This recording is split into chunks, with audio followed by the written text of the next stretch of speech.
medicine should always come the second.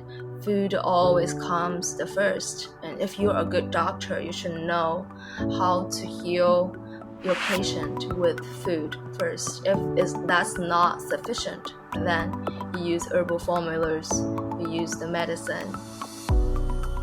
Hello, and thank you for tuning in to another episode of Dharma Talk.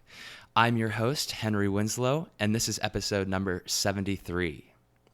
Dharma Talk community, we have some major changes coming down the pike for the podcast.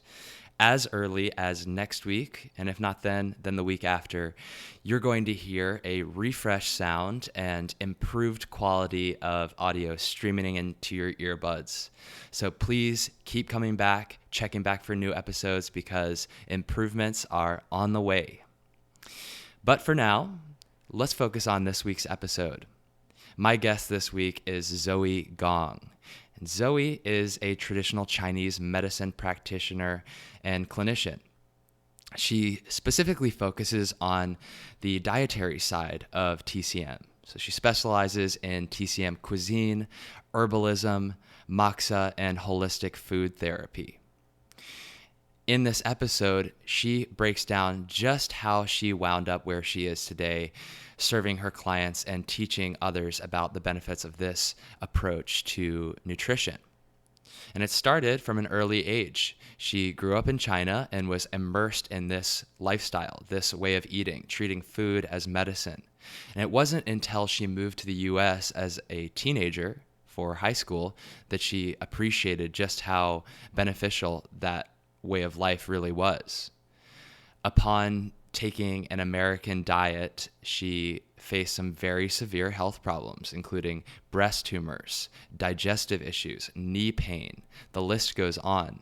And she talks all about that and the turmoil that she faced emotionally and physically. Her own personal experience with healing took her off the course of the Western clinical approach toward her roots, back to traditional Chinese medicine.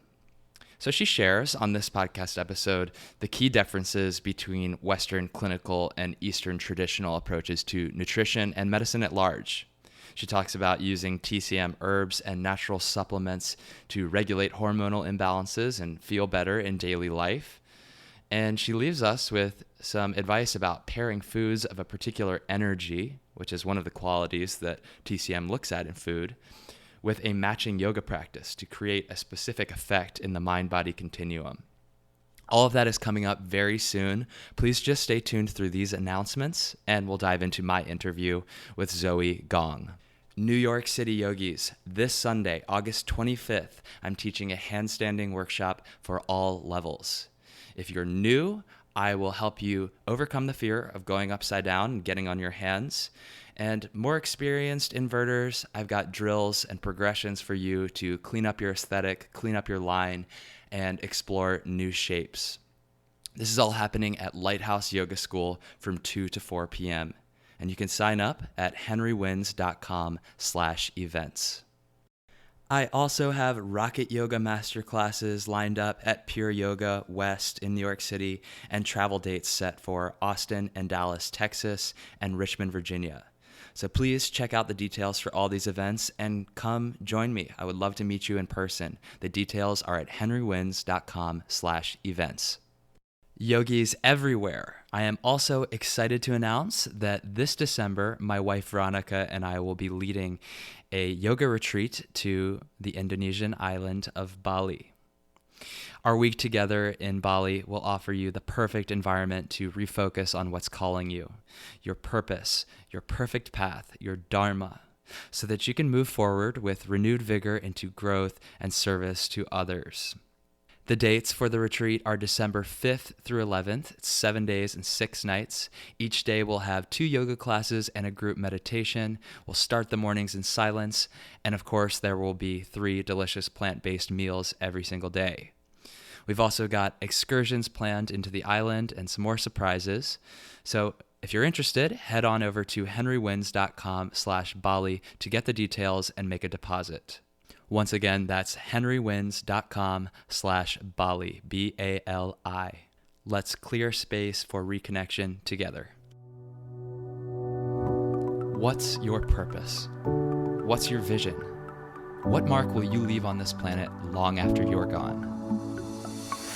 I'm Henry Winslow, and you're listening to Dharma Talk, the only podcast where I interview inspirational yogis on how they're changing the world in their own unique ways. Whether you're still searching for your purpose or already walking the path, I hope these stories get you excited to live your Dharma. Hello, Dharma Talk community, and welcome back to another episode. Today, I'm very excited to bring on my friend, Zoey Gong. Zoey is a traditional Chinese medicine practitioner and dietitian in New York City.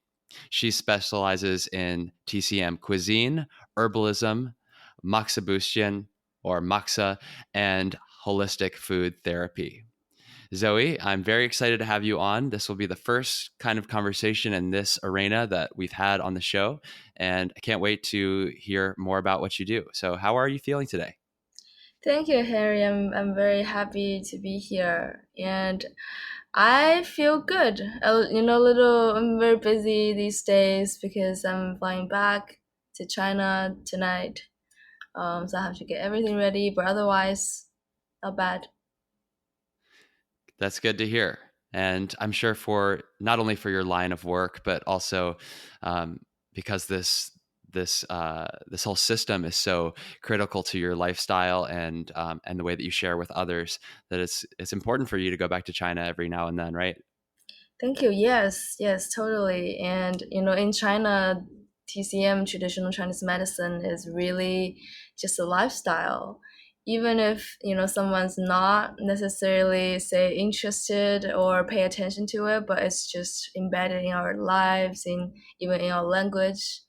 And I found that really charming. And every time I Mm-hmm. go back, there are always a lot to learn from different practitioners, and the herb stores are amazing. So yeah, I'm very excited to go back and see what's going on now. Well, before we dive into this topic, this wide-ranging, broad topic of traditional Chinese medicine, Yeah. first, I would like to ask you the same question that I ask all of my guests, Mm-hmm. which is, what does the word Dharma mean to you, and what is your Dharma as you understand it today?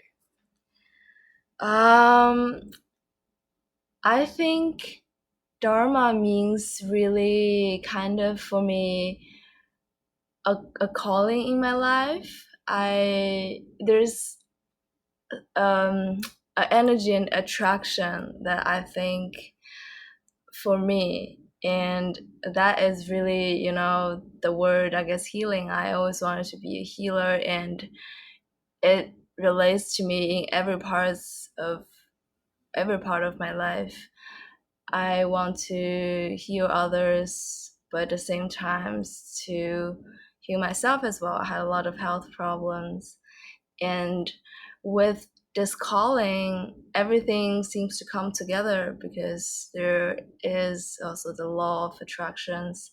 When you have a calling in life, everything tends to fall in place. And that for me is the medicine, the arts of healing. And I guess, and Dharma is such a really, it's a huge word. And when I think of that word, there's an image of um, the calling from the gods of healing. That's the Mm-hmm. image that pops up in my head, and that's what it means to me. Well, you mentioned that your calling at this point is healing others, but that it started by this need to heal yourself. What was your Yes. introduction to traditional Chinese medicine?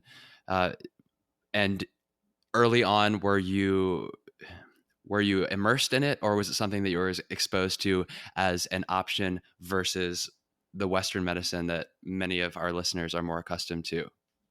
Right. So the first exposure is definitely just my culture for traditional Chinese medicine. As I said, it's just in our lives. I grew up eating jujube dates, goji berries, lily bulb, those medicinal foods without knowing knowing they're healthier than some other foods, but I didn't necessarily know they're part of the medicinal cuisine. I just grew up eating it, and I grew up with my grandparents, not with my parents. So they would just constantly massage themselves, press on some certain pressure points, and tell me a lot of the eating dietary rules that they grew up with, like no ice water, and things like this. So this is, I guess, my first not too official exposure. And then my health problem really actually started when I first came to the US 7 years ago. I was a high school student, knew nothing about eating healthy, and I had this, huge diet change from the Chinese foods, the medicinal foods in my diet, to completely mostly processed, meat heavy, sweets heavy uh, diet. And I remember the first day I was here, it was a boarding school, and I had cream cheese and blueberry bagel. I had no idea what they were. But I had them. I was like, wow, I want to have these things for the rest of my life. I think just how the processed food here is really designed to trick your brain to be addicted to it. It's perfect balance of fat, sugar, and salt. So I had a lot of uh, junk food in quotation marks for the first time in my life, and I just after a couple months, half a year, my body started to become pretty sick. So I had two breast tumor because probably from the hormones of the meat and the stress of this new environment, and my knees were hurting. I could hear my knees when I was walking, partly because I was also doing a bit of horseback riding, and just bad digestion, and a lot of skin rashes as well. Um, and I remember I had to go to the hospital 2-3 times a month to get steroids to stop the skin rash. So all these just kind of happened all together, and I was very worried. Of course, I didn't know what to do, and I gained a lot of weight as well. So just mentally and physically, it was a stressful time, and you're in high school, so Yeah. all these So you have all the changed. emotional stress too. Yeah. Can I pause you for a But second? yeah, of course. At this point, did you have any idea why that was happening? Had you put two and two together to realize that potentially the diet change had something to do with it? At first, no, but very quickly, yes. After a while, I started to look online, as most people will do, see what's going on. And I read things about nutrition and diet. I was like, oh, I think this might be it. So, but first of all, I had to deal with the breast tumor that I found on my breast. So my family took me to a Western doctor to get it fixed. So I was on these hormones, estrogen and progesterone, and I had the surgery to take it out. Unfortunately, they were benign tumors; they're not cancer. But I had all those Western treatment. I was on those estrogen thing for uh, years, 2 years, even after I take out the tumor, because I think the surgery kind of messed up my hormone a little bit. So I had very irregular periods. So I had also had to take those, continue taking these hormones. And then for the skin rash, that's something at that time I was worried. That worried me the most, even more than the tumor, because as a girl, you don't want to have your skin look red and itchy all the time. So for the steroids, I did a little research on my own at the time. I know it's very bad, so I started to look into some just online articles about how I can make it better. So it seems like diet, right? No sweets, no processed food. That's what I learned. So I really started to change my diet at the same time of all these Western treatments. I switched from red velvet cake to no cake, from let's say General Tso's chicken to chicken breast, those and from chocolate milk to Greek yogurt. Those very general generic diet change. I felt a little bit better, but still all the symptoms were there, and the skin rash was still there. And then I read an article, written by a more holistic nutritionist about cutting out dairy and really cutting out meat, and also talked to the Western doctor. They say there might be hormones in the meat, so they also recommend to eat less.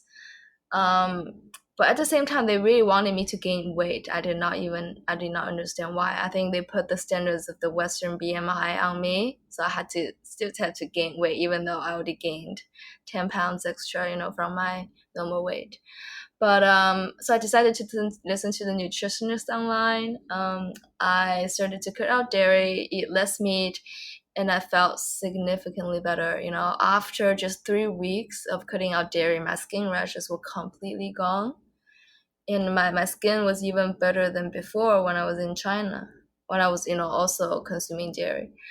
So at that moment is the moment really led me to believe the power of food, even though it was from a Western standing point. But still, I remember I was thinking, wow, this is really, really magical. Just by cutting out dairy, I was able to heal myself. And that's really, after that, I got really interested in the power of food. And I decided to study nutrition for college, and to really understand how food can help. But still in college, in first 2 years of college at New York University, I was eating healthy, but not necessarily traditional Chinese medicine ingredients. I was trying everything a normal white American girl. Sorry, I didn't mean to take out white, but the normal American will eat. Juice generation, juice press, those juice cleanses, smoothies, salads. Right, you're trying to eat healthy. Yes, trying to eat healthy for sure. I felt much better. No skin issues, and digestion got better, and I lost the weight that I gained. But there's still this hormone imbalance in me that was not cured. I had still had to take all the hormones, otherwise my period just will be really, really irregular. But I was studying nutrition, and I didn't come back to me yet. The medicinal foods that I was eating in China, I didn't realize that yet. So and then at the same time, I had the knee issues, remember, but that I healed part with food, but the other part was yoga. I got to take yoga classes in the city, and I didn't take yoga trying to fit my knee issues. I took it trying to kind of just try it out because it was so popular. But it magically just healed my knee. I had no idea how that happened, but that's also the moment when I fell in love with yoga. I was not athletic at all. I won't say I am now either, but trying yoga and having it heal my knee really made me realize the importance of doing something with my body, being active through yoga, through dancing, through some weight training, and it's very, very important. I really love it now. I do yoga regularly, and Well, of course, I agree with you 100%. That yoga is very helpful and important for healing the body. But so I'm curious where did traditional Chinese medicine nutrition come back into the picture for you after having been exposed to it as a young child, and then now having this renewed, invigorated interest in nutrition and its ability to heal? yes, I'm getting there. Sorry, this is such a long story. Oh, okay, Um, sorry. yes, Chinese medicine. So, the first 2 years of college, I was still taking estrogen hormones, and then did not really think of traditional Chinese medicine again. But um, because my family, going back to my family, they know somehow Western medicine can be harmful to the body. So this one summer, this after the second year of college, when I was in Shanghai, my parents took me to see a Chinese doctor for acupuncture. So that was the first time I had acupuncture, and I just still remember the feeling when the needle goes into your body, and I could feel something I never felt before. It's just this flow of something going through this needle, and I thought it was very interesting at first. And then after a couple of treatment, I could feel a significant difference in my body. um, I can feel my skin tone looks better, like pink and healthier. And after this entire summers of treatment, um, my parents let me to stop estrogen for those summer months, and my period actually got back and much better, um, in terms of the colors and the of the blood and all that. And at that time, I was like, wow, this is very interesting. And I started to look into medicinal cuisine, traditional Chinese medicine foods, because I study nutrition and I intern with chefs. So I'm always interested in the food aspect of any medicine, I think. So uh, I started to look into it, just reading a little bit, and I was just really, really fascinated by it.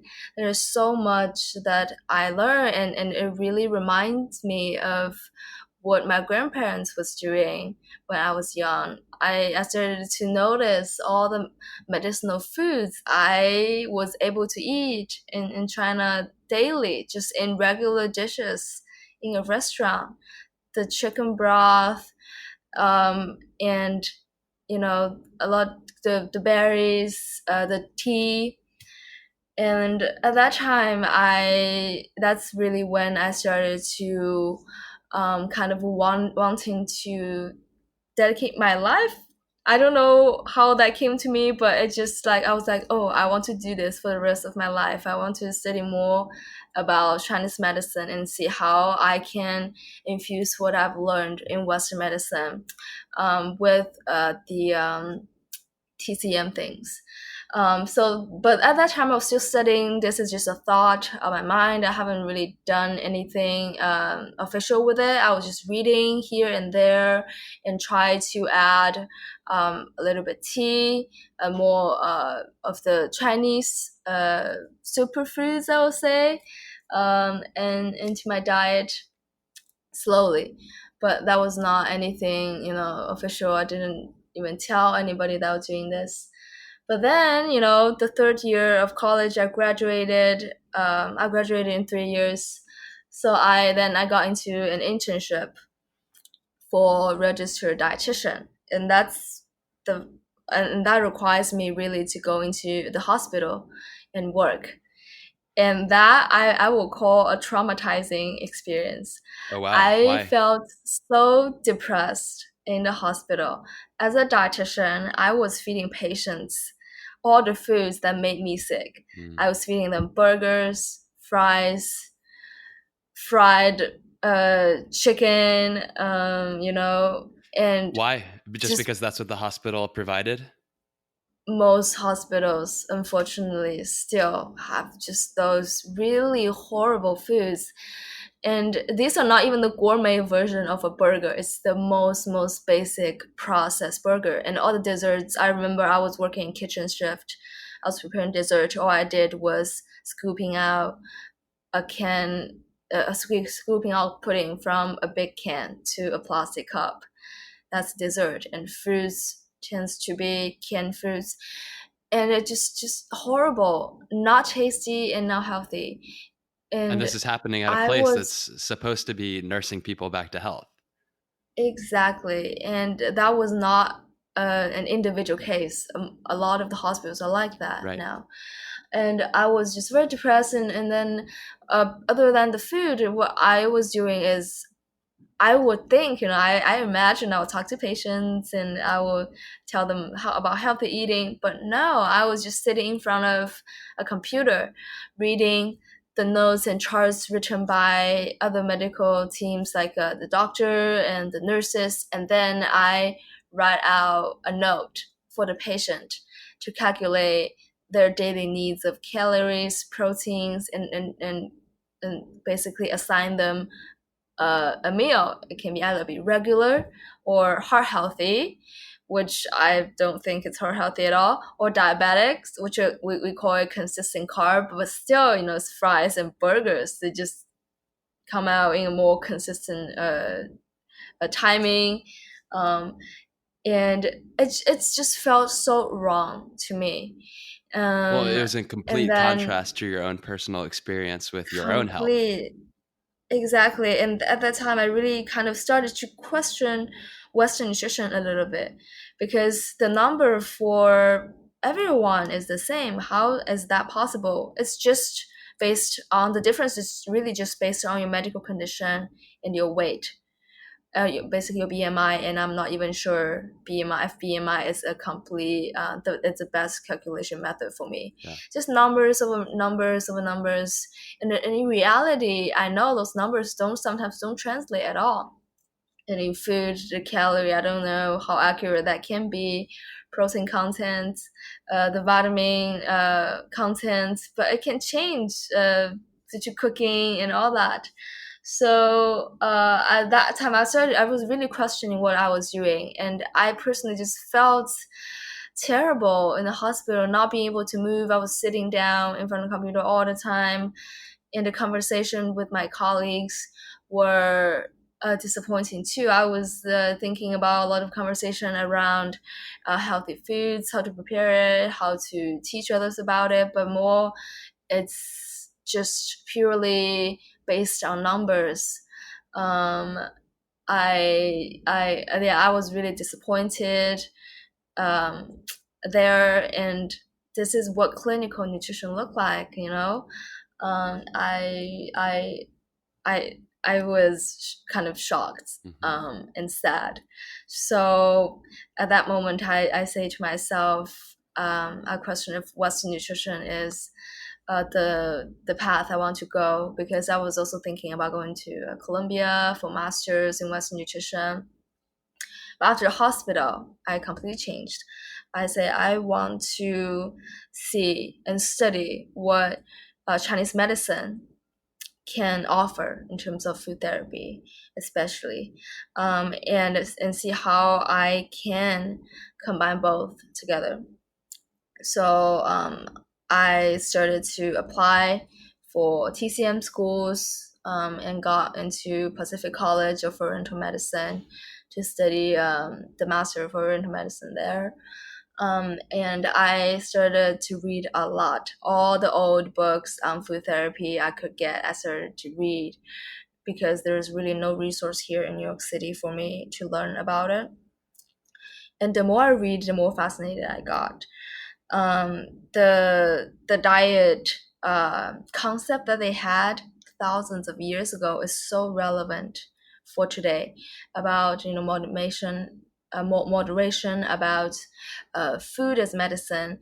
The doctor, the doctor I admire the most, Si Sun, from I think 1,000 years ago in China, and he already said medicine, hard medicine. He means like herbal formula, which is considered really a hard medicine in TCM. Should always come the second. Food always comes the first. And if you're a good doctor, you should know how to heal your patient with food first. If that's not sufficient, then you use herbal formulas, you use the medicine to assist. I was like, this is so correct. Right. And this is so counter to everything that's happening in Western hospitals, right? I mean, in the Yes. Western paradigm of medicine, everybody wants the silver bullet, the quick pill to solve all of their problems so that they can continue with their own convenience and routine of eating whatever they want. But this Yes. has, it's becoming more and more abundantly clear that that system doesn't work, because these Yes. pills all have side effects, and medication Oh, comes yes. with its own set of consequences. Exactly right. What are some of the other, like, can you break down quickly in a framework sort of Yeah. what are the other main differences between the Eastern approach and Western approach to medicine? And I know that's a big question, but just like a Mhm. survey. Sure, yeah. Um, well, they're completely different. I think the Eastern medicine is very holistic. They views a human body in a holistic way, not in compartments. So what Eastern medicine is treating, at least traditional Chinese medicine, is a root cause, and maybe one of your deficient, your imbalances. That's what I would say. The Chinese medicine is healing an imbalance in your body that causes many other problems, such as, for example, diabetes. We don't treat diabetes, but we treat an imbalance, let's say, in your kidney system that manifests itself as diabetes. Mhm. But in Western medicine, you really just treat the surface. A person can have diabetes and have a heart disease, and you treat them individually, but those are really superficial manifestations of a deeper problem. And only by targeting these symptoms and viewing people as compartments, the treatment can be effective short term, but it will not heal the root causes. That's the first difference. Mhm. And secondly, um, Eastern medicine, traditional Chinese medicine, I think is very much food based with herbs, no chemicals at all, basically. Herbs, food, and even the external treatments are more um, I would say natural, using hands, right? The massage and using your breathing, just like pranayama. In Indian medicine, we use qigong and use tai chi. Those really natural way of healing. That's the second difference. Right. And the third difference is, um, I think, just how um, let me think how I can explain the third one. It's very intricate. I think healing is really a lifestyle, and the process of healing is also about the relationship of a traditional Chinese medicine doctor to the patient, I right? see. When a doctor see the patient, he look at this patient as a whole person, from the tongue, the eyes, and we ask a lot of questions, and the patient come back to the same doctor to tell him what's going on. There's a relationship that's forming by the touches of pulses, instead of medical charts, by the prescription of herbs and changed herbs according to the patient's individual needs. It's very individualized medicine. While in Western medicine, the same pill is used for a lot of people, and um, there's a lot of all the problem is manifested in numbers in charts by a machine, and then second handed to a doctor to see what's going on. But I think in TCM it's very direct. The doctor is the first point of diagnosis, right? Through a very wide range of method of diagnosis, touch, even smell, look, hear, and all by the hands of the doctor, him or herself.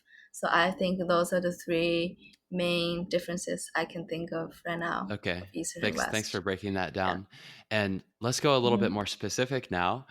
Looking Sure. at traditional Chinese medicine's perspective on food, how does that differ Mm-hmm. fundamentally from the way that Western nutrition considers food? You mentioned a little bit about your time at the hospital as a dietitian and prescribing people diets based on calorie intake and like relative weighting of protein and fat and carbohydrates. What does traditional Chinese medicine say about the different qualities of food? Okay. Yeah, I have a lot to say on this, so feel free to stop me when it gets too Okay. long. Because that's what I study and passionate about. So yeah, when how people look food in East and West is quite different, at least traditionally, traditional um, kind of perspective. So in China, food, when we look at food, we don't really think about calories or vitamins, minerals. We do think about the energetics. Is it hot, cold, cool, or warm? Um, the meridian that it goes into, and how to pair those food with each other. And this is very different. For example, let me give you an example. Let's say if this is a really cold day in winter, a Chinese person will look at lamb and he or she will say, "Oh, I should probably eat that lamb because it's so cold, so cold outside." And because lamb, is known for its warming property. Even though people know nothing about TCM, they will know that lamb is Right. warming. It is really in the culture. But in here, you look at lamb, you'll never think about that. You probably think about uh, the protein content of it is high because it is meat, animal meat, um, and how much calorie it has if you depending on if you are want to maintain your weight and whatsoever. So I think that's the first difference is the way that foods is looked at. And secondly, in terms of treatment, I will say the Chinese one is much, much more individualized. We first categorize people in nine, depending on nine different kinds of body types. And then, depending on what body type you have, what concerns you have, food therapy is very much about you, about what you like to eat, what you're able to get in your region, what's seasonal. um, the seasonality of it is the third one I'm going to talk about, but the second one, individuality. And here, when I treat patients, let's say with Western nutrition, it will mostly about the numbers of macros, right, macronutrients that you should get in the diet. While in Chinese medicine, we never talk about those numbers. We talk about the body type and what kind of food is of the patient's preference and how they can make a meal. Really, a lot of teaching of recipes, those hands-on things.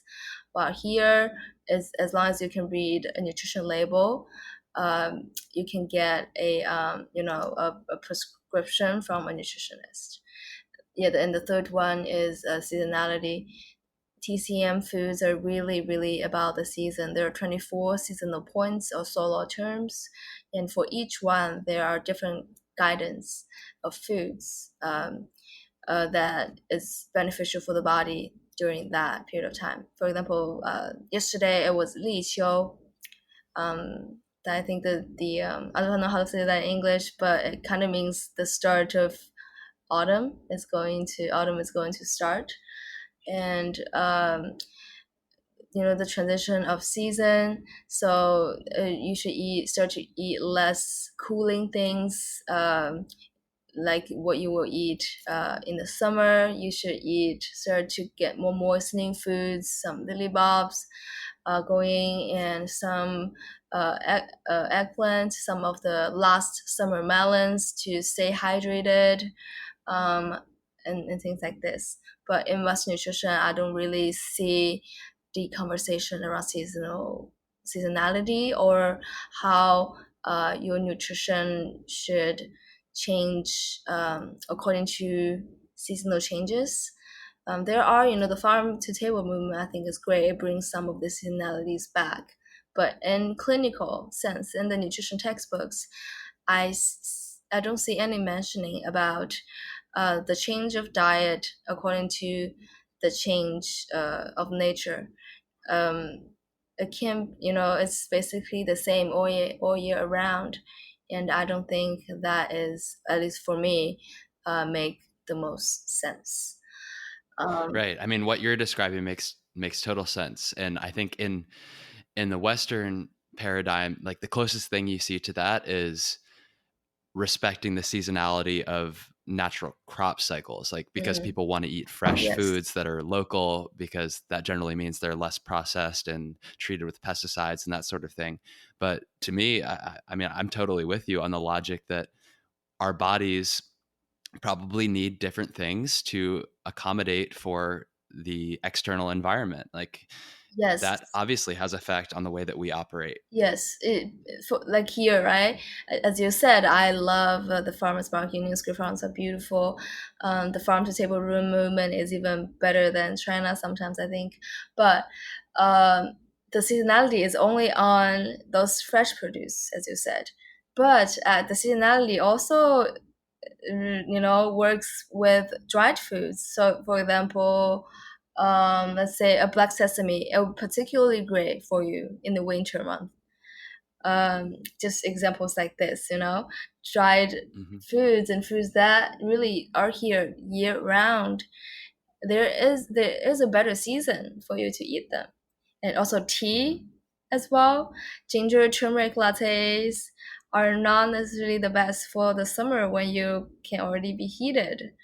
Um, yeah, so examples like this, and I find it really interesting also on the topic of supplements. People take so many supplements here.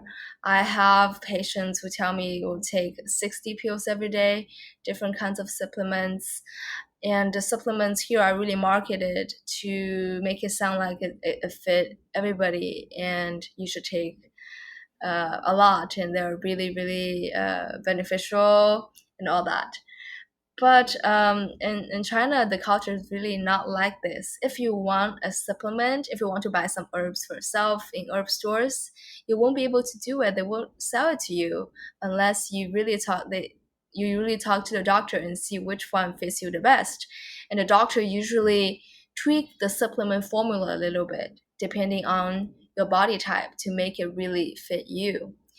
I see. Yeah, so the And that's after exhausting all of the options with just regular food. Oh yeah, and exactly for herbs. But supplements, what we call 补品, translating literally, it's called replenishments. That's how we call Oh, so this is supplements. different from herbs. Different from herbs. So those are still Okay. herbs, but those herb formulas are very, very mild. For general health, but for a short time. You don't drink those herbs for a long time. You just take a short time to, uh, for example, strengthen immunity. I wouldn't call that a medicine. It's more like a supplement concept, right? For example, for the winter month, somebody wants to take a short period of time to use to strengthen immunity to get ready. Then there's an herb formula for that. That's the idea of supplements. I think in TCM. Hmm. Um, yes, and most of the supplements are still in food formed. No pill. Oh, and there are, because of the Western influence now, but most of them are still in food forms. For example, the Qiu Li Gao, a pear paste, medicinal pear paste made from autumn pear, is considered a supplement that you will add to a porridge. You'll add to hot water to make a sweet tea. And also there's Gao. It's a dessert, medicinal dessert, but it's not considered as regular food. People wouldn't just order that in a restaurant. It's more of a medicinal dessert Yeah. that women will eat for their periods, for beauty and things like that. Okay, so far we have that in TCM, food is Yes. looked at in terms of its thermal properties. Is it hot, Mm-hmm. cold, cool, or warm? It's got a meridian or organ pairing. Yes. The whole approach is personalized to the person's body type Yes. and to the seasonality of Yes. the current external environment. Mm-hmm. Is that are there more? Yeah, there are more. So, and also the view of supplements, right? Different. And then the cooking methods. The way we see cooking method is different. In TCM, cooking methods are very important because it can change the energetics of the food. It can change the qi of you. If, for example, steaming and slow stewing, the food can transmit very different energy for that. While here, cooking method is not part of, I would say, nutrition necessarily. Maybe not cooking some too long so you don't lose too much vitamins, which I think is the similarity between Eastern and West here. Just say Yeah, it's said in like, do you different cook it or languages. do you not cook it at Yes, all? yes. Because there's like the whole raw food movement. Right, exactly. Um, but in China, it's more about, let's say, steaming and baking. Those are all, not raw, but they're very different. And this cooking method is also in the food therapy uh, prescription, or counseling. Food method is recommended for different food. Preparing method is recommended for different patients, and here it's not necessarily for healing. It's more for the flavors of the food, and also, as you said, when it comes to raw or not. um, and speaking of raw, I think you might have heard that Chinese people don't like raw foods. We think it is not the best for our body. And on that, I think some raw food is good, like salads, raw vegetables, and fruits have a lot of nutrients in them. So for me, my standing point is really here is really a one that integrates both East and West. I often recommend to my patients, of course, depending on their body types, but in general, if you're a healthy person, then maybe 30% raw foods each meal is a good idea. While in China, in some places still it can still be difficult to even find a salad. Everything is cooked because we believe that is the best for our digestive system. Yeah. I see. Well, so it makes perfect sense that you would be able to come up with an ideal plan that works for your patients because you took the time to study in the Western side and see for yourself. It wasn't just that you automatically gravitated toward the Eastern approach because that was your background. You actually weighed both sides and came to a conclusion based on your own experience. Yes. So I think and that you and I have something unique to offer because of that. Yes, and I really love it, and I think it's necessary to let more people know. And also back to healing myself, um, so the hormones, right, the acupuncture, and after I started to study, I really started to experiment on myself, about taking some herbs to cure or help with my menstruation problems, and it's so helpful. I'm not on any hormones now, but I can still get very regular periods and no PMS. I thank all of that to Chinese herbs, and of course, I'm very devoted in taking those herbs. I take them every day. Um, and they are so helpful and no side effects. If you take it correctly, and yeah, I just don't need those hormones anymore. I was very happy, and that really makes me uh really motivates me to let more people know about traditional Chinese medicine, herbs, and foods, and how everybody can incorporate them in their daily lives to make themselves feel better. That's is what I really, really want to do now. Well, there are two questions that I really want to make sure that we touch on Sure. before we say goodbye. Mm-hmm. First one is, how has this whole approach to healing worked with your understanding of yoga? You touched briefly on how yoga became important to you in movement, but how are you combining these two things now? And do they feel like integratable practices? Definitely, yoga is a mind body practice, and what you eat affects the mind, the physical, and those eating and yoga definitely goes hand in hand. I think there's a term called like yogi foods. Those healthier, um, a lot of Indian Ayurvedic ingredients that you associate with yoga.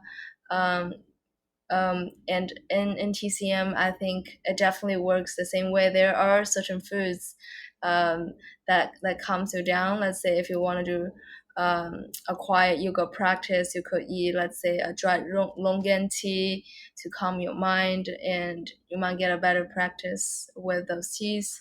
And I will say definitely a lot of connections, because both things are about mind and body. What you eat affects you as a whole person, affects your yoga practice. And I think after I um, eat according to the TCM philosophy, I sometimes feel better during a certain yoga practice. But Hmm. there's, of course, yoga is not a TCM tradition. We have Tai Chi and Qigong, which is, I think, share some similarities with yoga. But I think everyone who does yoga can benefit from TCM foods and certain teas you drink before and after, and uh, and things like this. Yes. Excellent. And the other question that I want to ask you about is, you've spoken on your private practice, we'll say, like treating patients by Mhm. recommending diets.